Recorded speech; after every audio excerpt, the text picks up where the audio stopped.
I can see your beautiful faces, smiling faces, very nice. चलो बहुत बढ़िया।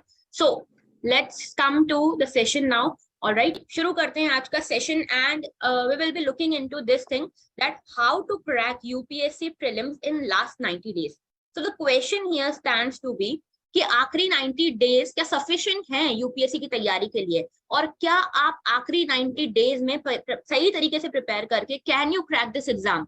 तो ये क्वेश्चन है, लेकिन there are some conditions apply. कुछ कंडीशंस अप्लाइड होंगी और इन कंडीशंस के बारे में बात करेंगे। I want you all to have a pen and paper in your hands and जो मैं बातें करूंगी, जो मैं आपसे क्वेश्चंस पूछूंगी, that are basically self introspecting questions. आपको खुद से ये क्वेश्चंस पूछने जो मैं आपसे इस पूरे सेशन में पूछने वाली हूँ। ओके, तो you have to write it down कि मैं कहाँ कहाँ पे लैग कर रहा हूँ या कर रही हूँ, so that you get the answers yourself. Okay, हमारे यहाँ हमेशा ये चलता है कि we do not spoon feed. Okay, आपको अपने सवालों के जवाब खुद ढूंढने, लेकिन सवाल हम आपको बताएंगे कि आपको आपसे क्या सवाल पूछने, because everyone is in different phase. Okay, तो शुरू करते हैं आज का सेशन एंड 90 डेज की बात करेंगे। आज अगर आप देखो तो लगभग 92 से 91-92 डेज हमारे पास बचे हैं यूपीएससी प्रीलिम्स के लिए। ओके, 28 मई को आपका यूपीएससी प्रीलिम्स है। आई होप आप सभी को पता है, और नहीं पता है तो झटका मैं दे देती हूँ।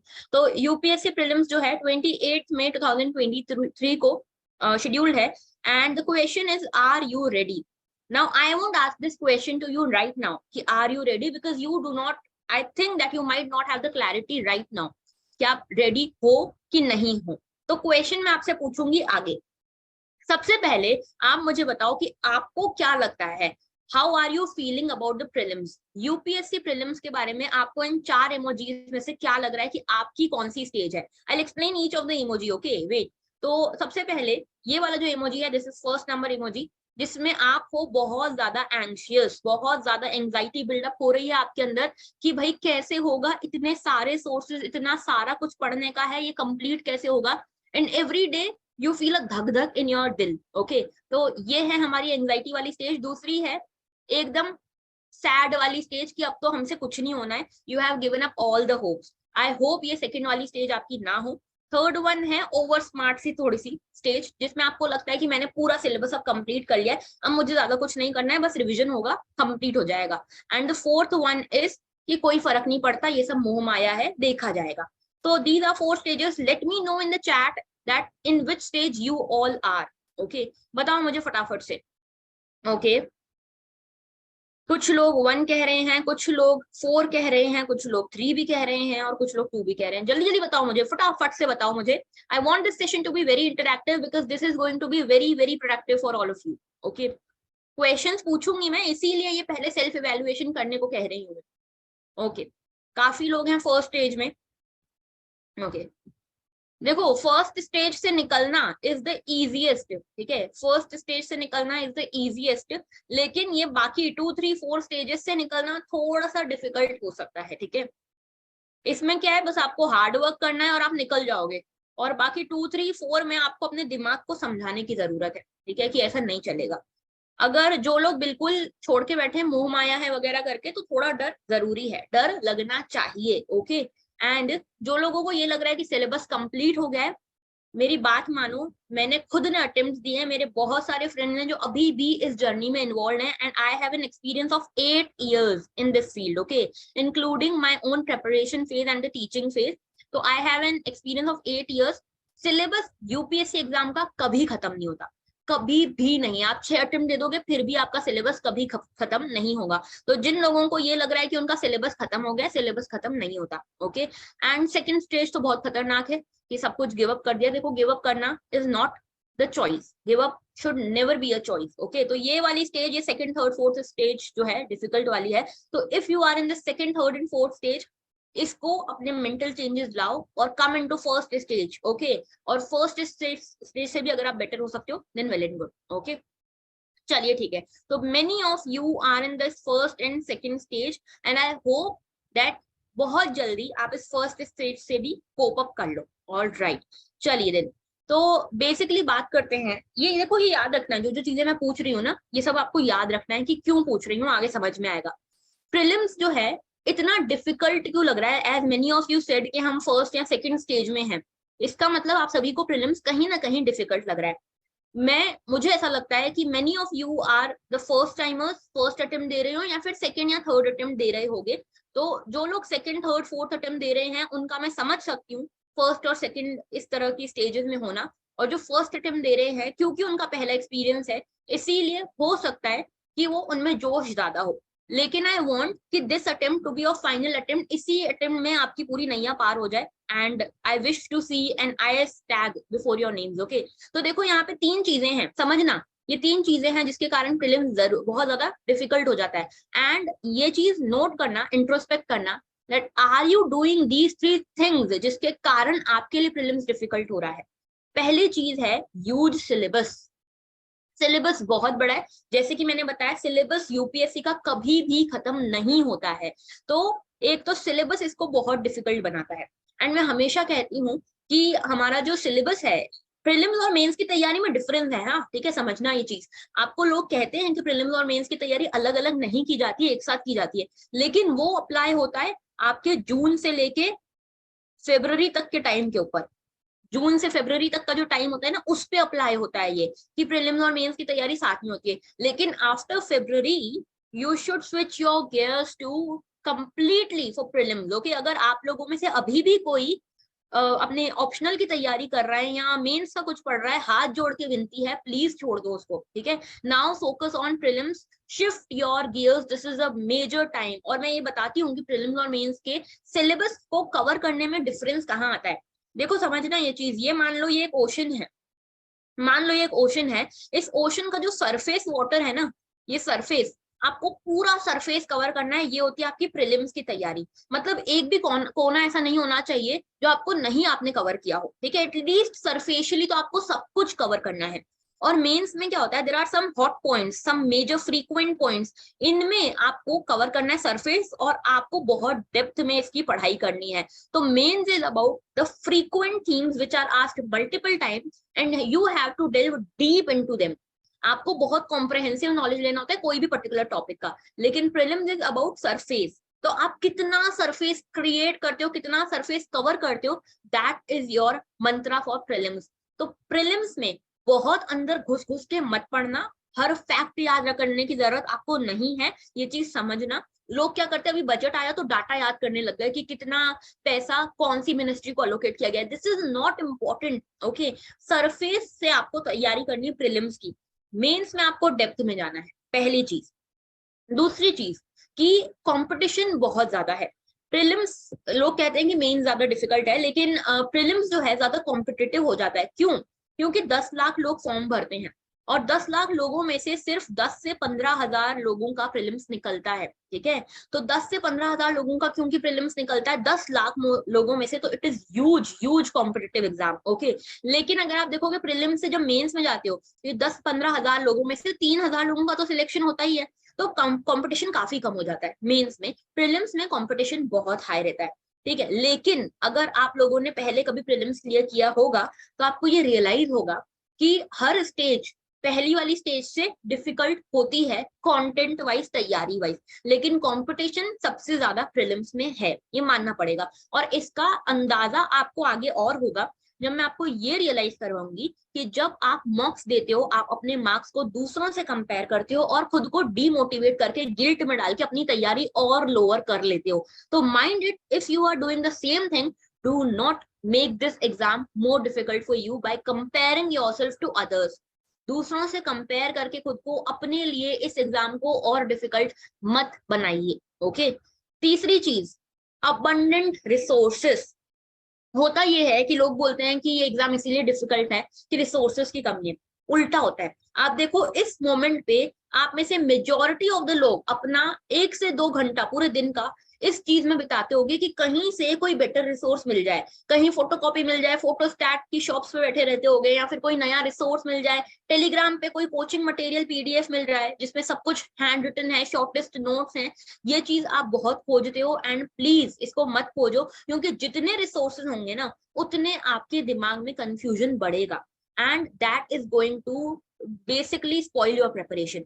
तो प्लीज ये चीज मत करना। ओके, तो there are abundant resources, this is the biggest challenge in prelims. इन दोनों फर्स्ट और सेकंड से बड़ा चैलेंज है थर्ड वाला, क्योंकि इतने सारे रिसोर्सेज हैं आपको कंफ्यूज करने के लिए। और ये स्पेशली जो टाइम है ना अभी, ये ऐसा टाइम है जहां पे हर कोई, every coaching, every institute, every Telegram channel, every YouTube channel is pouring their content on yourself. Okay, बहुत सारा कंटेंट आपको मिलेगा, बहुत सारा फ्री में, सब कुछ फ्री में मिलेगा, लेकिन प्लीज अपने रिसोर्सेज तक स्टिक रहना। This I am telling for static. Current affairs के लिए अगर आपने पहले कोई रिसोर्स अपनाया हुआ है उस पर स्टिक करो, और अगर नहीं अपनाया हुआ है तो then you can go for new resources, क्योंकि करंट अफेयर्स डायनेमिक है, हर रोज चेंज होता है। तो करंट अफेयर्स के लिए you can go for new resources बस, बट स्टैटिक के लिए please do not touch new resources. जो आपने पहले पढ़ा हुआ है ना, भले ही एक बार पढ़ा हुआ है, उस पे जाओ instead of touching any new resource. और आपको अभी टेलीग्राम चैनल्स पे बाढ़ मिलेगी, फ्लडेड है टेलीग्राम चैनल्स नए मटेरियल से, और बहुत सुंदर, बहुत अट्रैक्टिव, बहुत छोटे छोटे नोट्स वाले मटेरियल हैं। Do not fall in the trap of those things. Okay, तो ये 3 चीजें अपने लिए नोट कर लेना if you are following in any of the traps. Okay, now देखो भाई, अब 3 स्टेजेस हैं, आपको मुझे बताना है आप कहाँ पे हो। ठीक है, मैं बताती हूँ क्या क्या इसका मतलब है। पहला है ग्रास हॉपर स्टेज। ये ग्रास हॉपर स्टेज कौन सी है? वो लोग जो एक रिसोर्स से दूसरे रिसोर्स पर फुदक रहे हैं कि भाई ये भी कवर कर लें, ये भी कवर कर लें, ये अच्छा रिसोर्स है, ये अच्छा है, ये मटेरियल अच्छा है मार्केट में, एंड सो ऑन। अपना आधा दिन इसी खोज में, मटेरियल्स की खोज में ही बिता देते हैं। जो एक रिसोर्स से दूसरे रिसोर्स पे हॉप कर रहे हैं, they are grasshoppers. Okay, अपने नोट्स से ज्यादा उनको दूसरों के नोट्स अच्छे लगते हैं। They are not having trust over their own notes, their own preparation. ये लोग हैं ग्रास हॉपर। दूसरे लोग हैं ड्रीमर्स, जिन्होंने सपने बहुत बड़े बड़े देख लिए, but they are not able to execute that. Okay, आपने प्लानिंग बहुत स्ट्रॉन्ग करी हुई है, अपने प्लानिंग के साथ शेड्यूल बहुत स्ट्रांगली बनाए हुए हैं, लेकिन आप उसको एग्जीक्यूट नहीं कर पा रहे हो। They are dreamers. ओके, जो प्रोकास्टिनेट करते रहते हैं, जो टालते रहते हैं कि हमें तो आज 11 बजे करना था, 11 बजने की जगह 11:15 बज गई है, ठीक है, अब 11:30 या 12 बजे पढ़ने बैठेंगे। तो ये प्रोकास्टिनेटर है। आज जो डेली टारगेट सेट किए थे नहीं हो पाए तो ठीक है, कल कर लेंगे। ये लोग डे ड्रीमिंग ज्यादा कर रहे हैं, एग्जीक्यूशन नहीं कर रहे हैं। ओके, सपने बड़े बड़े सजा रखे हैं कि आईएएस बन जाएंगे तो इंटरव्यू में ये कहेंगे, लेकिन काम नहीं हो पा रहा उतना। ये ड्रीमर है। और थर्ड है clear head. Clear head generally वो लोग होंगे जिन्होंने एटलीस्ट 3 अटेम्प्ट दिए होंगे यूपीएससी प्रीलिम्स में। ओके, तो जिन्होंने अटेम्प्ट दिए हैं ना, उनको पता है कि रिसोर्सेज क्या हैं, हम कहाँ पे लैग कर रहे हैं, और हमें क्या करना चाहिए। बेसिकली वो क्लियर हेड्स हैं। तो मेरा एम ये है कि आप लोग क्लियर हेड्स वाली कैटेगरी में जाओ। लेकिन जैसे हम कहते हैं ना कि टॉप पे रहना, टॉप पे आना तो बहुत आसान होता है, टॉप पे रहना, मेंटेन करना अपने आप को टॉप पे, दैट इज डिफिकल्ट। वही चीज होती है इस फेस के साथ, क्लियर हेड फेस के साथ, कि आप आ तो बड़े आसानी से जाते हो, 3 अटेम्प्ट्स के बाद एक्सपीरियंस आ जाता है, लेकिन बहुत जल्दी डाइवर्ट हो जाते हो, बहक जाते हो। कोई आपको बोलेगा ना ये रिसोर्स पढ़ ले, बहुत अच्छा है, तो आप फटाक से जाओगे उस रिसोर्स पर, पढ़ लोगे, ठीक है, और अपना सारा प्रिपरेशन को खराब कर दोगे। तो ये 3 स्टेजेस में से आप कौन से स्टेज पे हो मुझे बताओ फटाफट, सो दैट हमको चीजें समझ में आए। ओके, कि हम कहाँ पे लैग कर रहे हैं। और ये चीजें आपको अपने नोट्स में कहीं पे भी एक पेज बना लो जहां पे ये लिखो, सो दैट आपको अपनी गलतियां पता चले कि where are you lagging, and उनको ठीक करने में आपको मदद मिलेगी। ओके, ओके, ठीक है। फर्स्ट अटेम्प्ट क्लियर हेड हैं Kiran. Okay, grass hopper, second dreamer, most of you are first second. Okay, मतलब मेजरली प्रॉब्लम आ रही है एग्जीक्यूशन में और रिसोर्स कलेक्शन में, सब लगे हुए हैं, है ना। I want all the answers, सभी लोग आंसर्स दो भाई, ऐसे काम नहीं चलेगा। Everyone should answer, this is an interactive session. Okay, कुछ समझ नहीं आए, you can ask me. All right, most of you are in first and second stage. Okay, execution में मेन प्रॉब्लम है, मतलब प्लानिंग अच्छी हो रही है, आइडियाज आ रहे हैं कैसे कवर करना है, शेड्यूलिंग हो रही है, लेकिन एग्जीक्यूशन नहीं हो रहा। ओके फाइन, तो पॉइंट लिख लो अपने ऊपर, जहां पे भी, जिन लोगों की भी सेकंड वाली प्रॉब्लम है ना, ड्रीमर वाली, तो फर्स्ट पॉइंट लिखो, डू नॉट डे ड्रीम। अपने आप जैसे ही हमारा माइंड इस तरफ जाए ना कि जब आईएएस बन जाएंगे तो ये करेंगे वो करेंगे, वहां से अपने दिमाग को खींच के लाओ, कॉन्शियसली करना है ये। दूसरे लोग जो दूसरे नंबर पे है ना, डे ड्रीमर वाले, वो लोग इस चीज पे ध्यान दो कि आप प्लानिंग में कहाँ गलती कर रहे हो कि वो एग्जीक्यूशन नहीं हो पा रहा। ओके, और जो लोग फर्स्ट स्टेज पे हैं वो उनको समझ में आ रहा होगा कि वो रिसोर्सेस पे फुदक रहे हैं, तो डू नॉट डू दैट। ये क्लियरली लिख लो अपने ऊपर कॉपी के। ओके, और क्लियर हेड जो है वो ये लिखो क्लियरली कि भाई हम यहाँ पे क्लियर हेड है, बहुत मुश्किल से यहाँ तक पहुंचे हैं, तो I do not have to get diverted from multiple resources, materials, YouTube channels and YouTube videos. Okay, all right, बढ़ते हैं आगे। So now the question comes कि आप 90 डेज में क्या हो सकता है यूपीएससी प्रीलिम्स क्लियर हो सकता है? Is this sufficient? Is this 90 day thing sufficient for UPSC prelims? क्या ये पॉसिबल है यूपीएससी प्रीलिम्स 90 डेज में कवर करना? यस, पॉसिबल है, बिल्कुल पॉसिबल है, गिवन टर्म्स एंड कंडीशन अगर फुलफिल होती है तो। टर्म्स एंड कंडीशन ये है कि आप लोगों को बेसिक पता हो यूपीएससी के बारे में, आप लोगों ने बेसिक अपनी तैयारी कहीं ना कहीं करी हो, जो बेसिक सब्जेक्ट्स हैं वो कहीं ना कहीं आपने थोड़े बहुत कवर किए हों, तो yes it is possible to clear this exam in 90 days. I have an experience, ठीक है, जैसे मैं आपको बताती हूँ, मैंने बैक टू बैक प्रीलिम्स कई सारे एग्जाम्स के क्लियर करे हैं, and on the basis of that I am telling you, ठीक है, जिनको नहीं पता उनको मैं बता दूं कि आईएएस शॉर्ट स्टार्ट करने से पहले I was in the preparation phase, और मैंने बैक टू बैक कैसे एग्जाम्स क्लियर करे हैं। 2019 यूपीएससी प्रीलिम्स क्लियर किया, 2019 एमपीपीएससी प्रीलिम्स क्लियर किया, okay, 2020 UPSC prelims, 2020 MPPSC prelims, MPPSC state PSC, okay, clear किया, एंड सो ऑन बेसिकली। तो इस तरीके से अगर मैं ये कर पा रही हूँ इसका मतलब कि आप कर सकते हो, एंड प्रीलिम्स के लिए यू हैव 90 डेज, तो दैट इज इनफ। बस कुछ चीजें ध्यान रखने की जरूरत है। अच्छा, ये उन लोगों के लिए कॉशन यहाँ पे ये है कि एक दिन अगर आपको पहले आप कुछ भी कर रहे हो और एक दिन आपको मन होता है कि मुझे यूपीएससी की तैयारी करना है, आईएएस बनना है, और आप उस दिन से 90 डेज कैलकुलेट कर रहे हो, तो वो वाला सीन नहीं बोल रही हूँ। Okay, you must have an idea of UPSC, you must have an idea, basic idea of the subjects. तो 90 डेज में अपनी स्ट्रैटेजी को ठीक करना, और आप अगर, जो मैंने स्टार्टिंग में इमोजीज दिखाए थे, अगर आप सेकंड थर्ड और फोर्थ स्टेज पे हो, सेकंड थर्ड और फोर्थ इमोजी है आपका, तो उस स्टेज से आप सही स्टेज पे आ सको, उसके लिए 90 डेज बहुत है। ओके, तो देखो भाई, yes it is possible. And यहाँ पे देखो, पहले इस चीज को मैं समझाऊं उसके पहले आपसे 4 क्वेश्चन मैं पूछ रही हूँ। पहला क्वेश्चन है, इसका आंसर मुझे आपसे चाहिए, और आप मुझे ये बताओगे कि फर्स्ट सेकंड थर्ड फोर्थ का यस नो जो भी आपका आंसर है, इस तरह से Y N Y Y Y Y जो भी है लिखना। पहला क्वेश्चन है, do you feel demotivated after every few days? पढ़ाई कर रहे हो, हर थोड़े दिन में आपको डीमोटिवेशन फील होता है, हर थोड़े दिन में लगता है कि यार कहाँ फंस गए, क्या कर रहे हैं, समझ ही नहीं आ रहा, कुछ हो ही नहीं रहा। क्या ये डीमोटिवेशन आपको फील हो रहा है हर थोड़े दिन या हर थोड़े घंटों में? दूसरा question, are you facing time management issues? I have got a lot of messages, बहुत सारे मैसेजेस हैं कि मैम टाइम मैनेज नहीं हो रहा, कैसे टाइम मैनेज करें, किस सब्जेक्ट को कितना टाइम दे, कुछ समझ ही नहीं आ रहा, जो टारगेट्स अपने लिए सेट करते पूरे ही नहीं होते। तो that is the fourth question too, are you not able to complete your daily targets?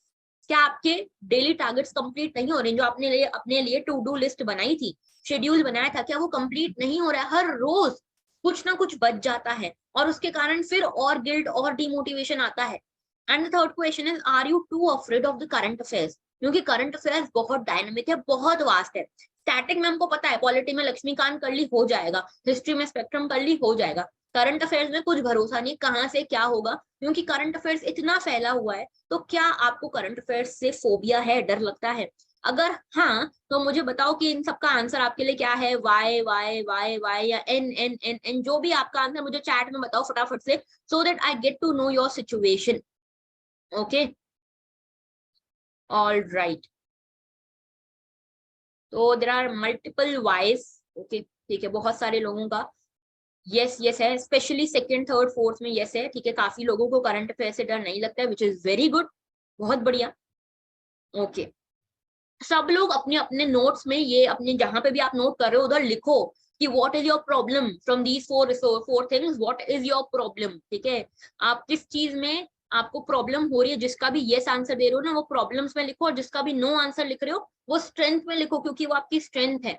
अगर आप इसमें से कोई भी क्वेश्चन का आंसर आपके लिए नो है, तो दैट इज योर स्ट्रेंथ, उसको स्ट्रेंथ में लिखो, अपनी स्ट्रेंथ पहचानना भी जरूरी है। ओके, ऑल राइट, बहुत बढ़िया, चलिए, बहुत बढ़िया, ओके, ठीक है। आई होप आप सभी ने अपने अपने प्रॉब्लम्स लिख लिए हैं, नोट कर लिए। ना देखो, कुछ चीजें समझना जरूरी है। टाइम मैनेजमेंट का इश्यू जो होता है ना, वो होता है रिसोर्सेज के कारण। जैसे मैंने देखा है, लोग क्या करते हैं, सिर्फ प्रीलिम्स के लिए अगर उनको पॉलिटी पढ़नी है, पॉलिटी बहुत बेसिक चीज है जिसको जिसमें सबको पता है कि कहाँ से पढ़ना है। M Laxmikanth is the Bible, okay. आपको बहुत लोग बहुत ज्ञान देंगे कि ये भी पढ़ लो वो भी पढ़ लो, जरूरत ही नहीं है। क्यों पढ़ना है भाई? महाज्ञानी इंसान बनना है क्या? यूपीएससी क्लियर करनी है ना, तो बस एम लक्ष्मीकांत पढ़ो। लोग आपको कहेंगे डीडी बसु पढ़ो, फिर आपको बोलेंगे सुभाष कश्यप जी की एक बुक पढ़ लो।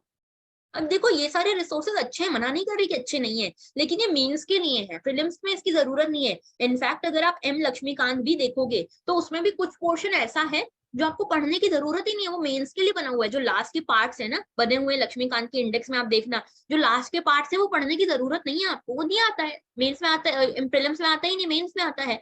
तो ध्यान देने की जरूरत है कि कहाँ भटक रहे हैं, कहाँ हम अपना टाइम वेस्ट कर रहे हैं, ओके। दूसरी चीज कि सेल्फ डाउट आपको घेरता होगा, लेकिन सेल्फ डाउट से आपको ऊपर उठना है। Why? See here, doubting yourself is normal, letting it stop you is a choice. Self doubt सबको होता है, हर किसी को, आपको, मुझे, हर किसी को होता है कि क्या मैं ये क्लियर कर पाऊंगा या पाऊंगी भी कि नहीं, ठीक है। जो मैंने अपने लिए ड्रीम देखा है, क्या मैं उसको कभी रियलाइज कर पाऊंगा, या नहीं कर पाई तो क्या करूंगी, ये डाउट सबको होता है। लेकिन इस डाउट में अटक के रहना इज द प्रॉब्लम। अगर आप ये चूज कर रहे हो कि सेल्फ डाउट आपको रोके, तो it is a problem. Self doubt आना is not a problem, self doubt आता ही है, इसको आप नहीं रोक सकते, कितना ही कर लो नहीं रोक सकते। सेल्फ डाउट नहीं आना is a problem, self doubt आना इज ओके, लेकिन सेल्फ डाउट से अपने आप को रुकने देना इज अ प्रॉब्लम, ओके। तो इस चीज पे ध्यान रखो कि अगर सेल्फ डाउट आ रहा है, इट इज फाइन, उसके चक्कर में आपको खराब करने की अपनी चीजें जरूरत नहीं है। लेकिन अगर सेल्फ डाउट आ रहा है उसके बाद आप रुक रहे हो, that is a problem, okay. Okay, I hope कि आपको ये चारों के आंसर्स आपने अपनी कॉपी में लिख लिए होंगे, जहां पे भी नोट करे हो वहां लिख लिए।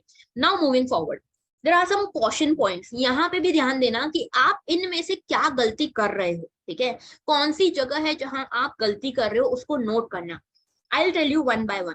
फर्स्ट वन इज, बहुत सारे स्टूडेंट्स के साथ होता है कि द हिंदू या तो पहले फॉलो नहीं किया है, सिर्फ मंथली मैगजीन्स के भरोसे हैं, या तो अभी फॉलो कर रहे हैं लेकिन बीच में कई सारे दिन छूट जाता है, ठीक है। तो द हिंदू बहुत ज्यादा मिस हो रहा है बार बार, ठीक है, द हिंदू। तो ये जो है ना, जब आप the Hindu bar bar miss करते हो तो एक गिल्ट जनरेट होता है, और ये गिल्ट आपके बाकी के दिन को स्पॉइल कर देता है, आपके बाकी के दिन की प्रोडक्टिविटी स्पॉइल कर देता है। आपको दिमाग में टेंशन रहता है कि द हिंदू में कवर नहीं कर रहा हूँ या नहीं कर रही हूँ, तो मेरा कैसे करंट अफेयर्स कवर होगा। इसके सॉल्यूशन सब बताऊंगी मैं आगे, ओके। लेकिन पहले प्रॉब्लम एड्रेस करना जरूरी है। तो क्या आप भी द हिंदू या इंडियन एक्सप्रेस कुछ भी नहीं पढ़ रहे हो, या अगर पढ़ रहे हो तो क्या वो बार बार मिस हो रहा है? अगर हाँ, तो इसको भी अपनी प्रॉब्लम के फॉर्म में लिख लो। दूसरी चीज है, poor marks in mocks leading to poor motivation. Problem ये नहीं है कि मॉक्स में मार्क्स कम आ रहे हैं, प्रॉब्लम ये है कि मॉक्स में, मॉक टेस्ट में मार्क्स कम आने के कारण डीमोटिवेशन हो रहा है। देखो, समझना ये चीज कि मॉक्स किसकी लगानी है, कौन सी इंस्टीट्यूशन की लगानी है, ये भी बहुत इंपॉर्टेंट चीज होती है। जैसे आपको बेसिकली कुछ गाइडेंस की जरूरत पड़ सकती है कि जो भी आप मॉक्स लगा रहे हो, टेस्ट लगा रहे हो, उसमें वो कौन से इंस्टीट्यूट की है, क्या वो इंस्टीट्यूट सही तरीके से मॉक्स बना रहे हैं, क्योंकि कई सारे इंस्टीट्यूट्स हैं जो एकदम ऑफ द लीग मॉक्स बनाते हैं, ठीक है। मैं नाम नहीं लूंगी क्योंकि ये हमारा वेबिनार यूट्यूब पे भी जाएगा, ओके। तो नाम तो मैं नहीं लूंगी इंस्टीट्यूट्स के, लेकिन कई सारे इंस्टीट्यूट्स हैं जो बिल्कुल यूपीएससी से अनअलाइंड पेपर्स बनाते हैं, इतना डिफिकल्टी लेवल बढ़ा देंगे कि आपको 40-50 नंबर से ज्यादा आएंगे ही नहीं, ठीक है। मेरे साथ भी हुआ था, एक बार मैंने एक इंस्टीट्यूट का मॉक दिया था, I was in a good stage of preparation, और मुझे तब 33 नंबर आए थे, 33 नंबर, सोचो। तो इसके चक्कर में बहुत डिमोटिवेशन होता है, बहुत ज्यादा। तो पता करना कि कौन से इंस्टीट्यूट की मॉक्स लगाएं जरूरी है। हमेशा याद रखना, कभी भी एक इंस्टीट्यूट की मॉक नहीं लगानी है, ट्राई 2 to 3 इंस्टीट्यूशंस, अलग अलग इंस्टीट्यूट्स की मॉक्स उठाओ और उसको लगाओ, ठीक है। उसके बाद दूसरी चीज ये जानना बहुत जरूरी है कि आप कौन सा रिसोर्स पढ़ के वो मॉक लगा रहे हो। आपने जैसे लक्ष्मीकांत पढ़ा पॉलिटी के लिए, फिर आप मॉक लगा रहे हो, या आपने डीडी बसु पढ़ के मॉक लगाया है, डिफरेंस है। डीडी बसु पढ़ के मॉक लगाओगे ना, कुछ नहीं बनेगा, क्योंकि वो मेंस के लिए है, वो डीप डेल वाला कंसेप्ट है वहां पे, ठीक है। सरफेस वाला कंसेप्ट नहीं लगता डीडी बसु या एस कश्यप बुक में। तो बेसिकली रिसोर्स कौन सा पढ़ना है, उसके बाद कौन सी मॉक लगानी, ये भी जरूरी है। उसके बाद ये पता करना जरूरी है कि फुल लेंथ टेस्ट लगाएं अभी कि सेक्शनल टेस्ट लगाएं, ओके। आपकी प्रिपरेशन कहाँ पे है, किस फेज पे है, उस हिसाब से ये डिसाइड करना जरूरी है। आप क्या करते हैं ना लोग, कि डायरेक्टली फुल लेंथ पे पहुंच जाते हैं, अरे भाई पहले देखो तो सही बारीकी से, जैसे पॉलिटी के लिए, पॉलिटी आपने अभी थोड़ी थोड़ी कवर करी है और सीधे आप फुल लेंथ पे चले जाओगे तो कम ही मार्क्स आएंगे, कम मार्क्स आके डिमोटिवेशन होगा। ठीक है, तो ये नहीं करना है, पहले समझो कि आप कौन से फेज पे हो और उस हिसाब से डिसाइड करो कि सेक्शनल टेस्ट लगाना है कि फुल लेंथ टेस्ट लगाना है। ओके, और कभी भी अगर मार्क्स कम आते हैं तो डोंट गेट डिमोटिवेटेड। दूसरों को देख के कंपटीशन को अपने लिए डिफिकल्टी मत बनाओ, क्योंकि मैंने ऐसे लोगों को देखा है जिनको मॉक्स में 120 130 मार्क्स आते थे 200 में से, लेकिन still they could not clear UPSC prelims. Okay, और एक बार नहीं कई बार। In fact I have a friend जो कि अभी आईआरएस ऑफिसर हैं, 2021 बैच के आईआरएस ऑफिसर हैं। 2022 में उन्होंने प्रीलिम्स दिया। Can you imagine, he could not clear prelims. Okay, तो that is a big issue. मतलब सोचो कि कितना ट्रेजिक हो जाता है। मैं जो बोल रही थी ना, क्लियर हेड लोग भी बड़ी आसानी से भटक जाते हैं और उनको रियलाइज नहीं होता कि हम भटक रहे हैं, तो ये वाली प्रॉब्लम होती है। ओके, तो इस चीज से बचना। तीसरी चीज जो हम यूजुअली करते हैं, जो मैंने क्वेश्चन पूछा था ना कि क्या आपका टाइम मैनेज नहीं हो रहा या क्या आप अपने डेली टारगेट्स पूरे नहीं कर पा रहे, उसका रीजन है कि that you are making impractical schedules. आप ऐसे शेड्यूल्स बना ले रहे हो जो किसी नॉर्मल इंसान की कैपेसिटी के बाहर है। आप इतने कट टू कट शेड्यूल्स बना रहे हो, जैसे मैंने भी किया हुआ है कि मैंने सोचा मुझे 10 घंटे का आज टाइम स्लॉट मिला है पढ़ाई करने के लिए, तो मैंने 10 घंटे का कट टू कट एकदम, कि 2 घंटे पॉलिटी, 2 घंटे ये, 2 घंटे वो, इस तरह से कट टू कट एकदम शेड्यूल बनाया, जो कि कभी मतलब समझ लो एक चीज भी उसमें से हिलती है, इधर उधर होती है तो पूरा दिन बर्बाद। ओके, तो इम्प्रैक्टिकल शेड्यूल्स मत बनाओ, अपनी नीड्स को समझो, अपनी स्ट्रेंथ्स को समझो कि मेरी स्ट्रेंथ क्या है, मेरी वीकनेस क्या है, और उस हिसाब से शेड्यूल बनाओ। मैंने कई सारे लोग ऐसे देखे हैं जो टॉपर्स के, जो यूट्यूब चैनल्स पे कई सारे टॉपर्स के टाइम टेबल अवेलेबल हैं, या फिर कोई कई सारे इंस्टीट्यूशन अभी टाइम टेबल निकाल के आते हैं जिसमें बोलते हैं आपके 3 इटरेशन हो जाएंगे प्रीलिम्स के, पूरी अच्छे से तरीके से हम करा देंगे, आप ये शेड्यूल फॉलो करो। मैंने भी किया है, आप लोगों ने भी किया होगा, आपको समझ में आता होगा। 3 से 5 दिन मैक्सिमम हम फॉलो कर पाते हैं, उसके बाद सब खत्म, टाटा बाय बाय। ओके, तो ऐसा इसीलिए क्योंकि हर किसी की नीड्स अलग अलग है। आप में से हर कोई, हो सकता है कोई एनवायरमेंट में अच्छा हो सकता है कोई पॉलिटी में अच्छा हो सकता है कोई का फर्स्ट अटेम्प्ट हो सकता है किसी का 5th अटेम्प्ट हो। हर किसी की यहाँ पे प्रेपरेशन फेज अलग अलग है। अपनी नीड्स को समझ के शेड्यूल बनाओ, दूसरों को देख के शेड्यूल मत बनाओ कि इस टॉपर का ये शेड्यूल था मैं भी इसको फॉलो करूं, ऐसा नहीं होता। ओके, चौथी चीज, बहुत सारे रिसोर्सेज प्लीज मत यूज करो, मैं बता चुकी हूँ। इसके अलावा no self evaluation after the mocks is a problem. मैंने अभी लास्ट कुछ मेंटरशिप कॉल्स लिए थे, उसमें मैंने स्टूडेंट्स बेसिकली बोल रहे थे कि मैम टेस्ट में इंप्रूवमेंट नहीं हो रहा, ठीक है, मार्क्स इंप्रूव नहीं हो रहे, पहले 60 थे तो 65 हो रहे हैं, कई बार 60 से भी कम हो जा रहे हैं, 70 80 इस तरह से मार्क्स बने हुए हैं, इंप्रूवमेंट नहीं दिख रहा। तो आई आस्क देम कि आप कितना टाइम देते हो मॉक्स को, दिन भर में कितना टाइम दे रहे हो, या एक मॉक टेस्ट के लिए आप कितना टाइम देते हो। तो दे सेड कि we give 2 to 2.5 hours to a mock test. एक मॉक टेस्ट कंप्लीट करने में हम 2 से 2.5 घंटे लगाते हैं। तो मैंने उनसे पूछा कैसे, समझाओ मुझे। तो उन्होंने बोला कि 1.5 से 2 घंटा हम इसको सॉल्व करते हैं और बाकी टाइम हम उसको एनालाइज करते हैं। यहाँ पे है प्रॉब्लम, ठीक है, समझो इस चीज को। अगर आप 1.5 से 2 घंटा उसको सॉल्व करने में लगा रहे हो तो एटलीस्ट 2.5 से 3 घंटा आपको लगना चाहिए उसको एनालाइज करने में। ठीक है, समझो मैं जब मॉक्स देती थी ना प्रीलिम्स के लिए, जितने भी अटेम्प्ट मैंने क्लियर करे हैं, मुझे 5 घंटे लगते थे, 5 hours to cover 1 mock test. क्यों? 2 घंटे उसको सॉल्व करके उसको बेसिकली करेक्ट इनकरेक्ट मार्क करने के लिए, ठीक है, कि मैंने कितने सही कितने गलत किए, बेसिकली उसके लिए। उसके बाद मैं इवेलुएट करती थी। Self evaluation is the point where majority of you must be missing, कि आप ये नहीं देख रहे हो, आप टेस्ट तो दे रहे हो लेकिन आप ये नहीं देख रहे हो कि कहाँ मैं अच्छा कर रहा हूँ, कहाँ मैं अच्छा नहीं कर रहा हूँ, कहाँ मैं लैग कर रही हूँ, कहाँ मैं लैग नहीं कर रही हूँ। तो देखो समझो, जब भी टेस्ट दो ना, कुछ चीजें याद रखना कि मैंने कितने यहाँ पे एक एक्सेल शीट होनी चाहिए आप सभी के पास, ठीक है, अभी दिखाऊंगी भी मैं कैसे एक्सेल शीट बनती है। तो एक एक्सेल शीट होनी चाहिए जिसमें आपको लगाना है करेक्ट कितने लगाए मैंने, इनकरेक्ट मैंने कितने लगाए, एक्यूरेसी मेरी कैसी थी। मतलब बेसिकली आपको हर दिन ये ट्राई करना है कि आज मैंने अगर 70 क्वेश्चंस लगाए तो मेरे कितने एक्यूरेट थे, 80 लगाए तो कितने एक्यूरेट थे, क्या मार्क्स बढ़ रहे हैं या घट रहे हैं, ठीक है, अगर मैंने 90 लगाए तो क्या मेरे मार्क्स बढ़े या घटे। तो एक्यूरेसी चेक करो, ये चेक करो कि अगर ये क्वेश्चन मेरा गलत हुआ है तो क्यों गलत हुआ है, कौन सा पॉइंट था जो मैंने मिस कर दिया। अगर ये क्वेश्चन मैंने सोचा था कि तुक्के में लगा रही हूँ और फिर भी वो सही हो गया, तो क्या ऐसा था जो मेरे दिमाग में क्लिक किया और मैंने इसको अटेम्प्ट किया। ये सारी चीजें और एनालाइज करने में आपको कम से कम 3 घंटे लगेंगे, ठीक है, and 5 hours is the ideal time जो आपको लगना चाहिए एक मॉक टेस्ट को एनालाइज करने में, सॉल्व करने में, सब मिला के। ठीक है। तो इसीलिए मैं कहती हूँ 2 दिन में, अभी के लेवल के लिए 2 दिन में एक मॉक दो, एक दिन उसको सॉल्व करो, अगले दिन उसको एनालाइज करो, इस तरह से आपको प्रिपेयर करना चाहिए। सेल्फ इवेल्युएशन नहीं कर रहे हो तो मॉक देने का कोई मतलब नहीं है। मैंने लोगों को देखा है कि लोग कहते हैं कि 90 मॉक्स दे दो, 80 मॉक्स दे दो। अरे भाई मॉक्स को दे तो दोगे, लेकिन एनालाइज नहीं करोगे तो क्या मतलब रहेगा? रिवाइज भी करना है इनको। तो आई वुड सजेस्ट कि 35 to 40 मॉक्स अगर आप दे रहे हो अपने प्रीलिम्स के पहले, it is good. Okay, and also previous question आपको करने हैं, प्रीवियस क्वेश्चन अटेम्प्ट करने हैं। एंड एक और चीज, अगर जो लोग नए हैं हमारे टेलीग्राम चैनल से नहीं जुड़े हुए हैं, हमारा टेलीग्राम चैनल ज्वाइन कर लेना। नाम लिख देती हूँ यहाँ पे, IAS sure shot by Mayuri Bhagwani. Okay, ये चैनल इसलिए ज्वाइन करने का कह रही हूँ क्योंकि कल से, मंडे से, we are starting a trend over this channel. पहली चीज तो ये कि हमारे जो द हिंदू एनालिसिस है, द हिंदू न्यूज़पेपर एनालिसिस आ रहा है हमारा वैसे तो, ठीक है। जिन लोगों ने अगर नहीं देखा है they can watch that. 40 minutes में द हिंदू प्रॉपर्ली कवर हो जाता है। ओके, तो ये द हिंदू एनालिसिस 10:30 AM पर आ जाएगा। And the second thing is कि हम कल से हर रोज 10 प्रीवियस क्वेश्चंस अपने पोस्ट करने वाले टेलीग्राम चैनल पे for your practice till prelims. Okay, तो ये प्रीवियस क्वेश्चंस भी अटेम्प्ट करते रहना। इस टेलीग्राम चैनल को जरूर से ज्वाइन कर लेना अगर नहीं ज्वाइन किया है। जो लोग यूट्यूब पे इस वीडियो को देख रहे हैं उनको जो लिंक है टेलीग्राम चैनल की डिस्क्रिप्शन में मिल जाएगी। Okay, so next moving forward, 6th चीज जो आप लोग गलत कर रहे होगे वो करंट अफेयर्स के लिए हो सकता है। करंट अफेयर्स के मल्टीपल सोर्सेज अगर रेफर करो, प्लीज मत करो। बहुत सारे टेलीग्राम चैनल है, सब ज्वाइन कर रखे हैं, सब पढ़ रहे हो, मत करो।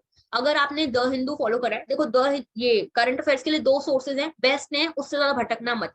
पहली चीज है कि कोई भी न्यूज़पेपर, द हिंदू हो या इंडियन एक्सप्रेस हो, रोज डेली बेसिस पे फॉलो करो।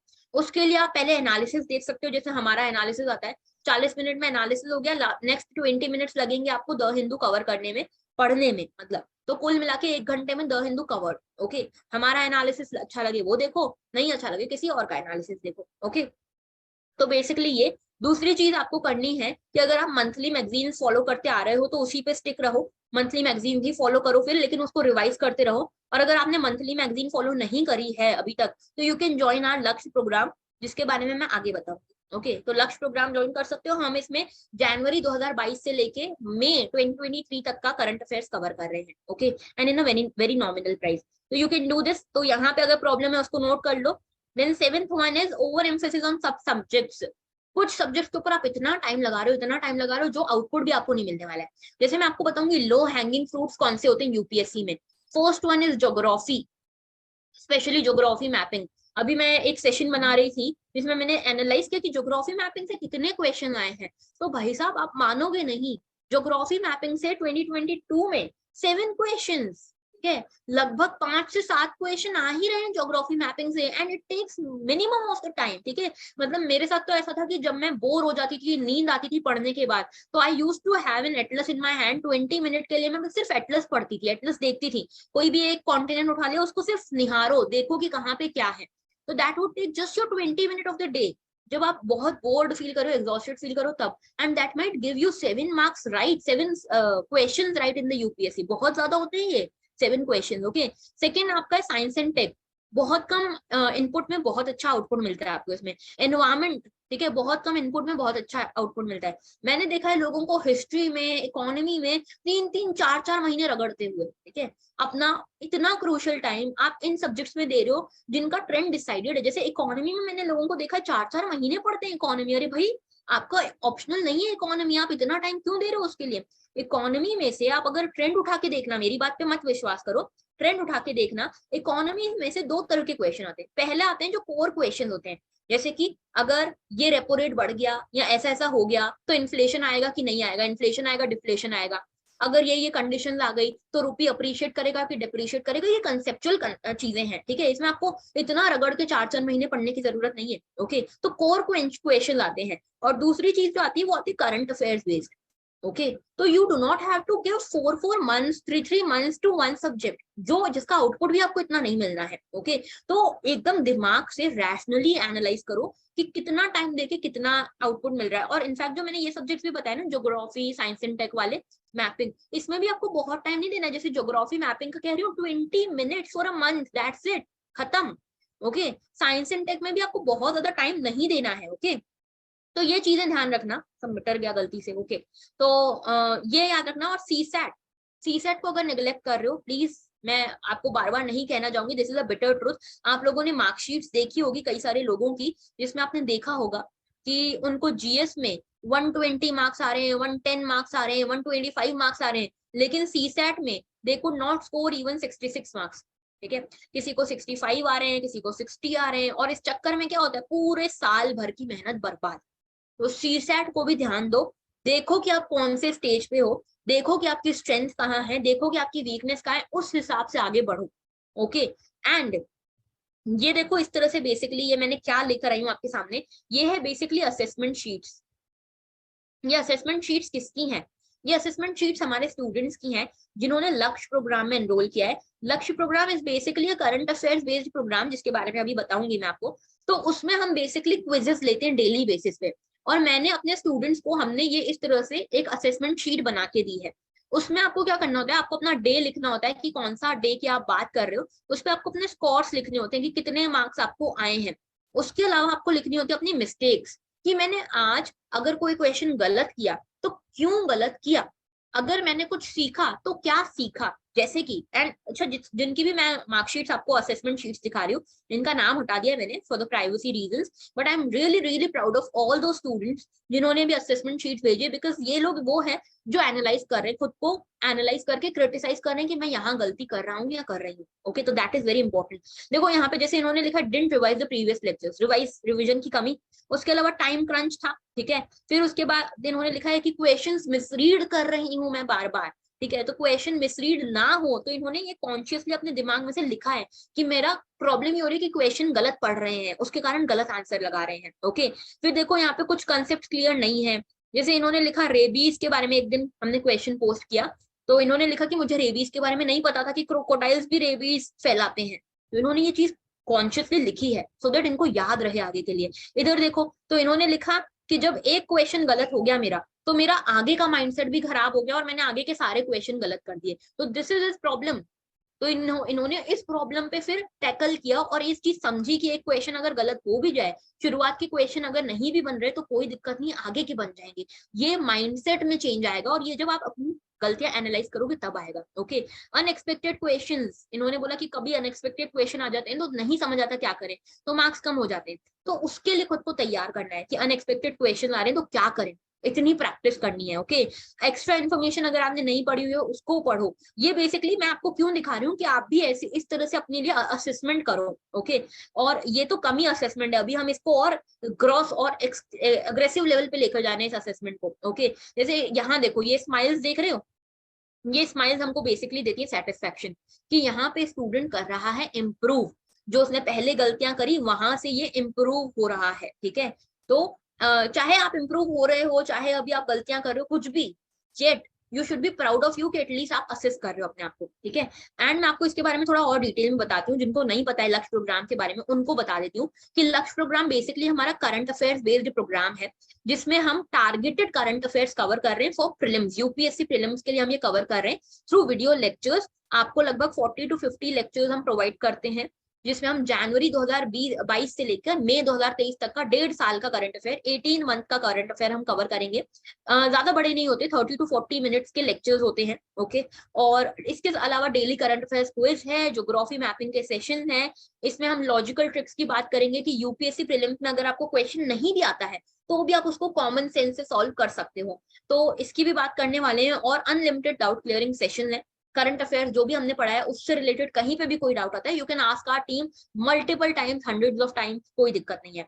बट इसकी जो फीस है दैट इज 499 रुपीज, बहुत नॉमिनल फीस है। अगर आप इसको बाकी इंस्टीट्यूट से कंपेयर करोगे तो लोग 25,000 में, 20,000 में, 18,000 में इस सेम कोर्स को बेच रहे हैं। तो if you want you can join there, if you want you can join this one also. इसके अभी कुछ दिन ही हुए हैं। ओके, तो इफ यू वांट तो यू कैन जॉइन इट। इसकी जो वैलिडिटी है दैट इज टिल 28 मई 2023। तो जो लोग भी 2024 वाला अटेम्प्ट दे रहे हैं ना, उनके लिए भी ये बहुत ज्यादा यूजफुल हो सकता है। इनफैक्ट 50% ऑफ आर एनरोलमेंट्स इन लक्ष्य programme are of this 2024 attempt. Okay, तो if you want you can enroll with us, and to enroll आप हमारे टीम के साथ कनेक्ट कर सकते हो इस नंबर पे 7471170661. Okay, you can connect with our team on this number. Okay, ये नंबर सभी को दिख रहा होगा। ओके, आपको इससे व्हाट्सएप टेक्स्ट भी आए होंगे, मैसेजेस भी आए होंगे फॉर द वेबिनार। ओके, तो बढ़ते हैं आगे। एंड नंबर देखना है किसी को, तो ये देख सकते हो 7471170661। ओके, तो बेसिकली इसमें सिर्फ ऐसा नहीं, ये वन वे नहीं है कि हम आपको रिकॉर्डेड लेक्चर भेज दें और बस खत्म हो गया। क्विजेस भी होंगी और क्विजेस को हम एनालिसिस करते हैं। ये अभी असेसमेंट शीट कल ही मंगवाई हमने अपने सारे स्टूडेंट से, 15 दिन की क्विज हो चुकी थी, 10-15 दिन की क्विज हो चुकी थी उसके बाद, तो इसीलिए ये असेसमेंट शीट्स मंगाई। अब हमारी टीम इनको रिवर्ट करेगी इनके प्रोग्रेस कार्ड के साथ। ओके, तो ये है बेसिकली। चलिए बढ़ते हैं आगे। नाउ व्हाट टू डू, अभी तक हमने देख लिया कि हम गलती कहाँ कर रहे हैं, व्हाट टू डू, कहाँ क्या करें, अब स्ट्रेटेजी क्या हो।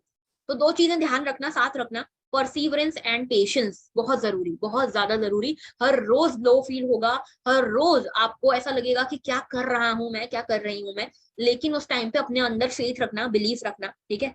और कहते हैं ना, थोड़ा इरशाद कर दो सभी लोग चैट में, दो लाइन आ रही है मुझे, ठीक है। वो कहते हैं ना कि मैं उस माटी का वृक्ष नहीं जिसको नदियों ने सींचा है, ठीक है। मैं उस माटी का वृक्ष नहीं जिसको नदियों ने सींचा है, बंजर भूमि में पलकर मैंने मृत्यु से जीवन खींचा है। तो you all are that that type of tree, ठीक है, जिसने ऐसी जगह से फैसिलिटीज जहां नहीं थी, ऐसी जगह जहां बहुत इजी चॉइसेस आपके पास थी, वहां से आप इस स्टेज पे आए हो। So you are a fighter, you just have to remember that कि you are a fighter. Loss कितने भी आए, you do not have to forget that that आप बंजर भूमि वाले वृक्ष हो, ठीक है। आप वो वाले वृक्ष नहीं हो जिसको सारी फैसिलिटीज मिली है, जिसने सारे इजी चॉइसेस बनाई हैं। आपने डिफिकल्ट चॉइसेस लिए, इसलिए डिफिकल्ट जर्नी होगी, लेकिन the result would be phenomenal. Okay, तो बेसिकली एक्शंस क्या लेने हैं। फर्स्ट एक्शन जो है वो है कि आपको अपनी डेली शेड्यूल्स को थोड़ा ढंग से बनाना है। अपनी नीड्स को चेकआउट करो, अपने यहाँ पे स्वॉट एनालिसिस करो। बचपन में करा होगा कभी, स्कूल कॉलेज में, स्वॉट एनालिसिस। स्वॉट एनालिसिस क्या होता है कि अपनी स्ट्रेंथ पहचानो, लिखो, एक जगह पे लिखो कि मेरी स्ट्रेंथ ये है, ठीक है। अगर मॉक्स वगैरह दी होगी समझ में आता होगा ना कि इसमें अच्छे मार्क्स आ रहे हैं, इसमें नहीं आ रहे हैं। तो स्ट्रेंथ पहचानो, वीकनेस पहचानो, ओके, अपॉर्चुनिटीज पहचानो। ये सारी चीजें आपको पहचान के फिर अपना शेड्यूल बनाना है कि मेरे लिए क्या सबसे सुटेबल रहेगा। दूसरी चीज है एक्शन नंबर 2 कि अपना प्रॉपर असेसमेंट करो। जैसे मैंने बताया ना कि अभी जैसे असेसमेंट शीट्स बताई, वैसे असेसमेंट शीट्स अपनी बनाओ, और अगर नहीं बनानी तो हमारे लक्ष्य प्रोग्राम के साथ जुड़ सकते हो। और दूसरी चीज ये कि असेसमेंट के साथ जो भी मॉक्स दे रहे हो ना, उनका भी अगर इवेल्युएशन खुद से कर रहे हो तो ढंग से करो। जैसे एक्यूरेसी वगैरह चेकआउट करो कि कितने, जैसे मैंने लोगों को देखा है, मैंने खुद किया हुआ ये चीज, ओके, कि एक बार 60 क्वेश्चन अटेम्प्ट किए तो मान लो 100 नंबर आ रहे हैं, 70 क्वेश्चन अटेम्प्ट किए तो 102 नंबर आ रहे हैं, 80 क्वेश्चन अटेम्प्ट किए तो 105 नंबर आ रहे हैं, 90 क्वेश्चन अटेम्प्ट किए तो हो सकता है कि 80 मार्क्स आ गए। तो मुझे समझ में आ रहा है कि मेरे सबसे ज्यादा स्कोर 80 क्वेश्चन अटेम्प्ट करने पे आ रहे हैं। तो उस हिसाब से फिर मैं अपना नंबर ऑफ अटेम्प्ट डिसाइड करूंगी कि मुझे कितने स्कोर्स, कितने अटेम्प्ट्स देने पे कितने स्कोर्स आ रहे हैं। मैंने लोगों को देखा है, आपको सजेस्ट करेंगे कि भाई 70 क्वेश्चन अटेम्प्ट करो, बहुत है एक्यूरेसी के साथ। अरे भाई तुम्हारी एक्यूरेसी ज्यादा है, बाकियों की थोड़ी है। तो 70 क्वेश्चंस के साथ भी कोई एक्यूरेसी के साथ अच्छे से प्रीलिम्स निकाल सकता है, और कई सारे लोग 90 क्वेश्चंस के साथ भी निकालते हैं। डिपेंडिंग ऑन आपकी एक्यूरेसी कहाँ है। लोग आपको बोलेंगे 95 क्वेश्चन अटेम्प्ट करके आना, ऐसा कुछ फिक्स नहीं होता है, डिपेंड करता है आपके ऊपर और पेपर के ऊपर। ओके, तीसरा है एक्शन नंबर 3। एक्शन नंबर 3 में ये करो कि स्टैटिक और करंट अफेयर्स को बैलेंस करो। करंट अफेयर्स देखो, मैं एक्सपर्टीज, मेरी जो एक्सपर्टीज है दैट इज करंट अफेयर्स। फिर भी मैं आपको बोलूंगी कि स्टैटिक को भूलो मत। जैसे अगर आप 10 घंटे पढ़ रहे हो ना, तो 10 घंटे में से अपने 2 घंटे दो करंट अफेयर्स के लिए, बाकी 8 घंटे दो स्टैटिक के लिए। ये नहीं कि पूरा पूरा दिन हम सिर्फ पीटी 365 उठा के बैठे हैं और उसी को रटे जा रहे हैं, ठीक है। समझना, एक खेल समझना प्रीलिम्स का। प्रीलिम्स में क्या होता है कि मान लो अगर ये 100 लोगों को ये सिलेक्ट होना है, या 100 क्वेश्चन है, मान लो 100 क्वेश्चन है, तो इसमें से 70 क्वेश्चन वो होते हैं लगभग, ये एक हाइपोथेटिकल सिचुएशन बता रही हूँ, ये 70 क्वेश्चन वो होंगे जो स्टैटिक से होंगे, जिसमें से मैक्सिमम सबको आने चाहिए, ठीक है। ये हाइपोथेटिकल है, ठीक है, 70 क्वेश्चन सबको नहीं आते। तो अगर कोई भी मेजोरिटी ऐसी चीज होती है ना, जैसे मान लो आपको एक चीज, आपको लैडर चढ़नी है, तो इतने स्टेप्स हैं जो सबको आते हैं, तो आपको उतने तो आने ही चाहिए ना। कंपटीशन होता है करंट अफेयर्स के ऊपर, कि करंट अफेयर्स के ऊपर जो बेस्ड क्वेश्चन है वो किसको आ रहे हैं, उसका सिलेक्शन होगा प्रीलिम्स में। लेकिन उसके लिए एक थ्रेशोल्ड तक तो पहुंचना है ना, और वो आपको पहुंचाते हैं स्टैटिक। तो स्टैटिक और करंट अफेयर्स को बैलेंस करो, ऐसा नहीं कि किसी को भी एक को भूल जाओ। स्टैटिक को 8 घंटे दो अगर 10 घंटे पढ़ रहे हो तो, और करंट अफेयर्स को 2 घंटे दो। ओके, इस तरह से अपना बैलेंस करो। जो स्टैटिक है उसके रिसोर्सेज बहुत ज्यादा फैलाओ मत, प्रॉपरली उसका जो पहले से पढ़ा हुआ है उसी में से उसको पढ़ो। करंट अफेयर्स के लिए yes you can refer to new resources because current affairs is dynamic. Okay, then action number 4 is fix your accountability. एक अकाउंटेबिलिटी होनी चाहिए, कोई आपका अकाउंटेबिलिटी पार्टनर हो सकता है, कोई आपका मेंटर हो सकता है, कोई आपका फ्रेंड हो सकता है, कोई आपका सीनियर हो सकता है, आपके पेरेंट्स हो सकते हैं, ठीक है। बट हो सके तो एक मेंटर होना चाहिए आपके पास। देखो मेंटर और कोच और बाकी दुनिया में डिफरेंस होता है। मेंटर वो होता है जो आपको आपके पर्टिकुलर नीड्स को समझे, आपकी पर्टिकुलर स्ट्रेंथ और वीकनेस को समझे और उस हिसाब से आपको गाइड करे। कोच वो होता है जो आपको जनरली बता दे कि भाई ये सबको सबके लिए वर्क करता है, तुम भी ये कर लो, या जनरली एक शेड्यूल बना के दे दे कि ये फॉलो कर लो और इससे हो जाएगा।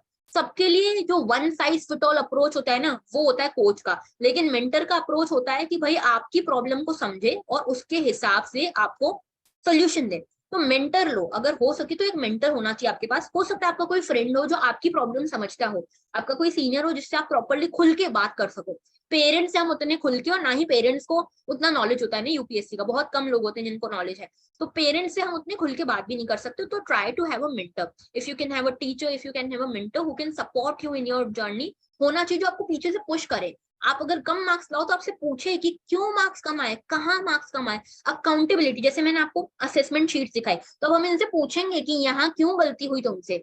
ये है accountability mentorship. Okay, so now the question comes to again 2.0, जहां से हमने शुरू किया था कि प्रॉब्लम है एग्जीक्यूशन में।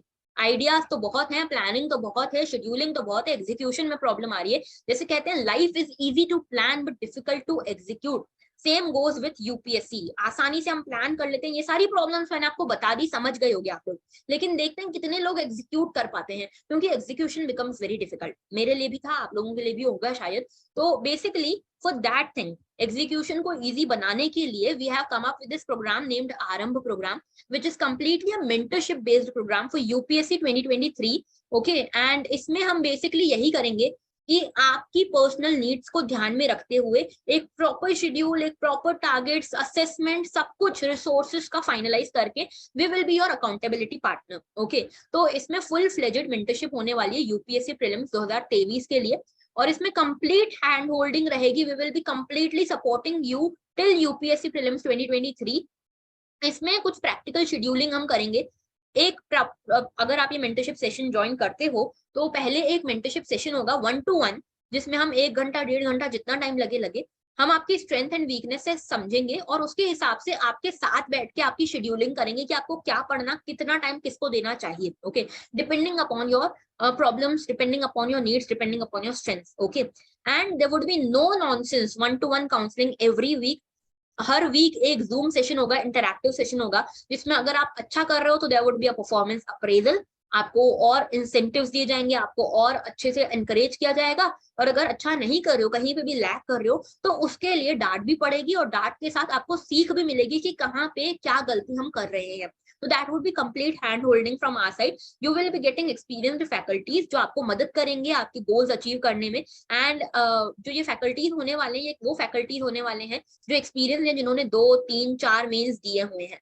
And there would be 3 times revision for the exam. हमारी कोशिश ये रहेगी कि आपको शेड्यूलिंग ऐसी कराएं कि आपके 3 से ज्यादा रिविजन हो जाएं पूरे इस जर्नी में, from the March to May. Okay, और ये जो आरंभ प्रोग्राम है, इसमें we will be having a mentor mentee relationship. There would be weekly targets for you all. We will have a weekly Zoom call, okay, जिसमें हम analyse करेंगे, and analyse करते हुए आपसे रैंडमली क्वेश्चन पूछे जाएंगे कि अच्छा ये हो गया तो बताओ इसका आंसर क्या है, so that you get a reality check. Okay, इसके बाद टेस्ट असेसमेंट में आपकी मदद करेंगे। जैसे मैं बता रही थी ना, लोग 2 घंटे में टेस्ट खत्म कर लेते हैं, तो we will be helping you in that test assessment कि कैसे असेस करना है, कहाँ गलतियां कर रहे हैं, कितनी एक्यूरेसी होनी चाहिए, क्या होना चाहिए, सब चीज का असेसमेंट होगा। And that would be done through master sheet management. We will be managing a master sheet for each one of you, जिसमें हम देखेंगे कि कितने आपके करेक्ट हुए, कितने इनकरेक्ट हुए, कितना सोचा था कि ये वाला क्वेश्चन करेक्ट होगा लेकिन गलत हो गया, कौन से क्वेश्चन ऐसे हैं जो सोचा था कि ये तो अंदाजा ही नहीं है लेकिन सही हो सकते थे, कौन से क्वेश्चन ऐसे थे जो आपको अटेम्प्ट करने थे लेकिन आपने नहीं किए,